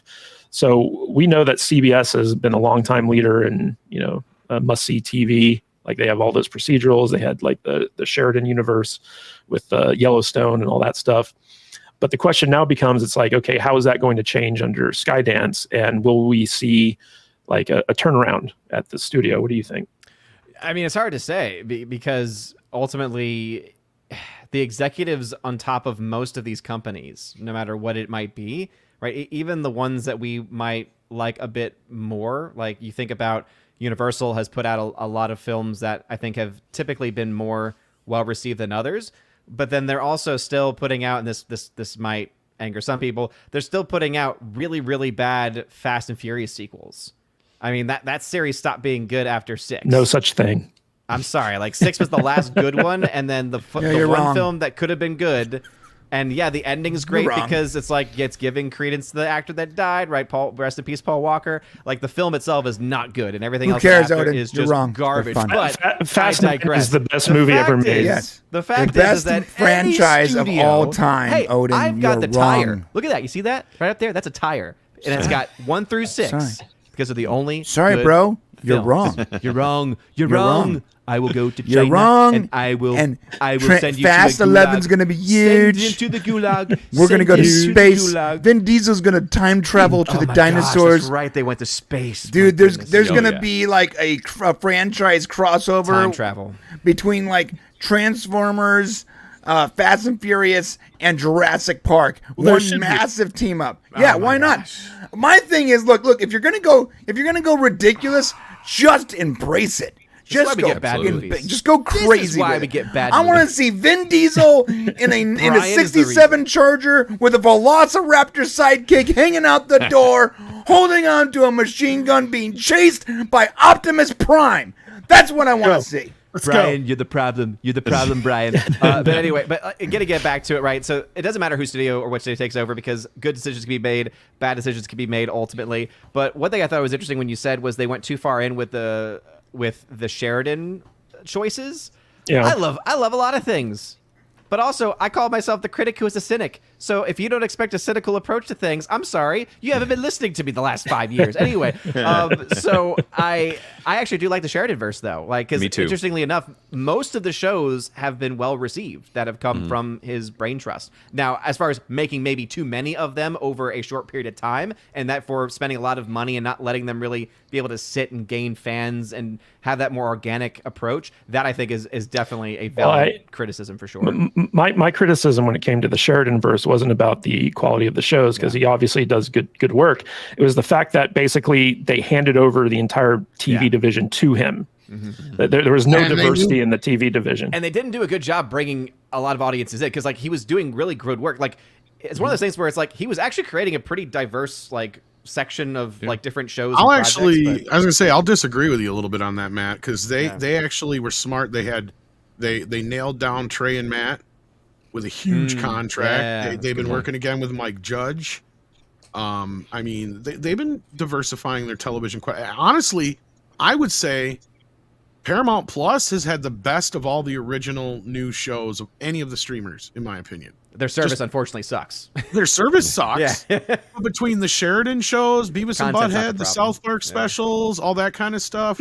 Like I like it. I like it a Hey, lot. man, In fact, I we're will smart enough have you Beverly Hills Cock, but we're to Netflix instead of having it on there too. every night. I go to sleep. I turn on my Roku and I scroll through all the streaming channels to find something to watch, including Paramount and Netflix and Hulu and Prime and all of them. And I just end up turning it off and going to sleep because I can't ever choose. There's too much stuff, and most of it sucks. So it's just all these streamers. They're just good for channel surfing. It's no different than going through the guide on your cable. It's called doom scrolling, Butters. It's terrible. It's terrible. Well, and that's where I think like the Tubies and these other ones that are basically like makeshift cable companies on your streaming service are getting more and more popular, because it takes the work of having to figure out what you're trying to watch. It's really kind of weird. I'll go. I literally will do what I just said for a half hour, and I'll end up going to Acorns TV, and I'll put it on the DS9 channel, and I'll go to sleep 20 minutes later. Yeah, because people will sit there and scroll for like an hour trying to figure out what they want to watch. There's too much of a choice. It's like these people have no idea the struggle of when we used to be dropped off and you got like 15 minutes, pick your movies and get the hell out of there, right? Like, so you had to figure it out right now what you wanted, or you already knew going in. Nowadays, you got too much options in front of you, and it's just like, what the hell do I even want to watch? I just want it to just go, you know, like it used to for TV. Like, just do your thing and play some stuff for me. Eventually I'll land on something. And I think that's why, you know, a lot of these Plutos and whatever ones are doing as well as they are right now, because of that, Tubi and whatnot. I've seen a lot of people, and kind of what I've started to do is like with Criticless, I just start like I see a good review from somebody I like, I just add it to a list. I don't even doom scroll anymore. I just like I go to my list and I'm like, okay, well, somebody recommended this, said it was cool. This is what I'm watching today, and then I just like go on. I don't even try to do anything else. You could go to a list of like maybe Kadish would make if he would ever do something on Criticless. This is true. And I could go, That's true. okay, well, I'm not watching any of these movies. The problem with that now, Blaine, is like, yeah. I mean, how long is it going to take you to find that movie though? Like, right? Like, right. Well, it's not on Netflix. It's not on Amazon. It's not on, yeah, whatever, you know. Dude, yeah, that has actually been the most surprising thing to me lately, and I've started to value physical media because it's like I'm subscribed to freaking everything, right? Odin knows. And it's like, but I'm subscribed to everything, and then I go to watch something, and it's nowhere. I'm just like, what the hell? Like, sometimes you can't even watch it anywhere. Like, it's not even, like, you can't even buy it. And I'm just like, what is even happening? Well, that's one of the value propositions, to bring it back to the start of the show, of that company like Real Good, right? That gave the analytics for that article, which basically like they're a guide, a streaming guide, right, where you sign up, you put all your stuff in there, they track your movements, your engagement with like different shows and different movies, and then they use their AI machine learning to start recommending stuff to you. But also they sell that stuff off to other streamers and stuff like that. Yeah. But we've already had our marketing team push us potentially putting AI in there to do a similar thing, but I'm just like, all the tracking stuff just gets so hairy, and we're not doing any of that right now. We're not even running any significant algorithms of any type, really. So it's just like, it gets so hairy when you start talking about data like this. Yeah. But I like you can curtail it on Criticless, because it's like, I right, want to know recommendations from people that I follow, and then like the trending one, it's like that seems more mathematical of, oh, this is getting the most engagement, and it's like, I trust that. Yeah, but Netflix has like their own internal system for for creating their top 10 lists, and recommending stuff to users. A lot of it's recency based. So like, if there's like a hidden gem that came out like 2 years ago, it's very hard to find. YouTube is actually like kind of at the forefront of like the recommendations, using AI and machine learning, where basically YouTube predicts what you want to watch. And then they give you all these options, and chances are like one of it those always things. leads to kitty videos. But it's also funny because, as like I would argue too, like their recommendation stuff. That's why alternate streaming platforms have always been very behind, because their recommendations have never been good. Finding stuff has always been very hard and difficult. It's funny how good Google is at that, and yet when they try to put out a standalone AI, it's awful. It's so funny to me. It's like you would think the company that should be at the forefront of this, that would have the best stuff, actually ends up doing the worst of everyone. It's fantastic. Well, I don't know if you know this, Odin, but Google's run by terrible people. Yes, Right. yes, it's So true. yeah, you can always count on them to screw up at first until they get better at hiding their agenda from the masses. But Dutch Butters, getting back to this, what did you think of Sherry Redstone's gambit to get 77% of voting stock I hate you. and avoid lawsuits? I don't have an opinion. My eyes. Well, you were a financial analyst in another life, right? No, You I melted was his not. brain with that first hour. That's No, what happened. I told you. I literally told him at the beginning, before you guys even all got into the back of the house of the stream. I said, I didn't read this bullshit article. Okay, I did not. This is nonsense. I hate you for even like making us talk about it. And I have no opinion, because I literally glaze over this stuff. I have no. I'm not a financial guy. I look at my app on my phone to see if I have enough money for coffee on my way to work, and that's all I care about. So Yeah. So how many pieces of stock are you going to buy in National Amusements and Skydance? I'm none. I don't understand stock market. I still have FNTs and shit that you convinced me to buy. FNTs or whatever. Oh. Or You bought some Buy FNGs? those? Friday Night Tights. I didn't know we had a stock option. Yeah. What? What are those things called? Where NFTs. NFTs. Yeah, those. So I never told you to buy NFTs. You did. You told me to buy some bullshit, some crypto stuff. And I lost told you to buy Cardano. And I lost like $300, and now I'm still pissed off at you about it. It's worth like 12 cents right now. So Oh yeah. You should have put that into your first plan, which was Dogecoin, right? Doge. Yeah, I got that's some right. Doge. Oh yeah. Got some Doge. But that just reminds me, Brian, how's your Disney stock doing? He's gone. That's right. He said BRB Yeah. a few minutes ago, Ghosted. but I'm sure hey, it's it dipped under $100. And what's actually funny is I was doing a little research earlier into Caroline Reed's coverage of Disney, which has been phenomenal over on Forbes, like one of the few good things going on at Forbes right now. And she had mentioned how I mean, not Scott Mendelson. yeah, oh no, Scotty wasn't even there anymore. And it's like where he is, it's like he's now gone into obscurity with his Paul creepy stuff. Tassie's the I new wonder- Scotty. Yeah, Gary- it's not any better, but Gary should make an FNT coin. That might make some money, right? yeah, So, you're talking about a boomer, though. I mean, come on, like, geez, like he's already confused enough by the fact it's like we're multi-streaming to two locations. That's already like crazy. Also, for him. Gary's already been to prison once. He doesn't want to go again for like a rug pull or something. But anyway, what she was saying though was that the film Disenchanted ended up costing like an insane amount more than initially anticipated, like $130+ million, and that was a straight to Disney Plus movie. So basically, Wow. like she's just showing and uncovering all of these different things about how much overspend Disney is doing on their streaming and in theatrical. She's the one that's going to unveil what the real costs are for a lot of the films that came out last year that did anything in the UK. I'm wondering, does Forbes, are they owned by Nelson Peltz or something like that? Because they seem to be going hard after Disney. They're like the only ones that are like actually telling the truth about that company. I don't know about that, but maybe they got some stock in Disney or something like that. Yeah. Who knows? Somebody Yeah. does. At Well, I least mean, they've they're got one financial person. papers, so Yeah. yeah. Mhm. I don't know. I know Steve Forbes used to run that thing independently. Well, you but I got to don't look know. at Disney right now. I mean, they had they have had the biggest success of the year in the last 2 weeks here, right? They're on the cusp of the next big success of the year, and their stock is still in the toilet. Huh. Well, it's because they've screwed up the parks. They've got the Disney tapes to contend with. The normies have come to the conclusion that Disney sucks now, right? Like, they are lucky. I can't believe how many people turned out for Inside Out 2. In fact, I'm starting to think that it was kind of one of those situations where the movie's doing okay, but they tried to pad it, and that's why it's doing so well, because I've heard stories about, schools taking entire classrooms or entire schools worth of kids to see this movie and stuff like that, and they're paying for it. So it's not Disney like paying for it at all. So that's money that's going into the box office as well. Of course, that was the last few weeks of school here before we were out, but and with Deadpool and Wolverine, that's a different story. But that one is that one's going to be the big one of the year, and we'll have to see how their stock fares after that, because at this point it hasn't. It's going to be the Spider-Man No Way Home, where if the film even is like by itself isn't inherent, if it's even just objectively decent, as long as it's got all of those cameo appearances and stuff, and it's like already starting, like there's things already. As long leaking. as it's not Doctor Strange 2, yeah, because as you guys were talking about earlier, because that's the problem. Right. Is we have now where the Marvel movies have gotten is you have, okay, let's say that this many people went to see Endgame, right? Mm-hmm. Over $2 billion worth of people.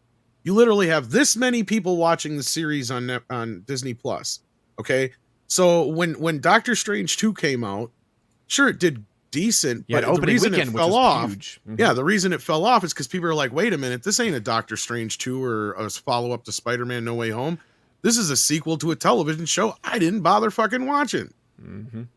And it's the same problem with the Marvels and all these other films that are coming. And this is the problem I'm hoping is not the problem with Deadpool, but I have a feeling might hurt it, is that it has so much to do with the TVA. If you've not seen Loki, I wonder if you're going to be lost.